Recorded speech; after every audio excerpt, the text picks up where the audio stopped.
yang sudah kita Jelang Hari Raya Idul Fitri 1443 Hijriah, Pemprov Sumsel memberikan bantuan 15 ton beras untuk pengemudi ojek daring di provinsi ini. Ada 3.000 pengemudi ojek daring di bawah Asosiasi Driver Online yang akan menerima bantuan. Kepala Samsat, mana asosiasi ini sungguh mulia. Di saat pemerintah sibuk mencarikan job bagi warganya yang PHK, yang mencari kerja, ada menciptakan lapangan kerja.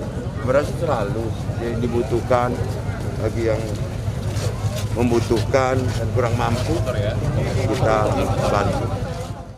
Setiap pengemudi mendapat 5 kg yang dilakukan secara bertahap. Kita belum dapat informasi itu. Justru ini lagi saya cari tahu apakah ada bantuan pemudik untuk.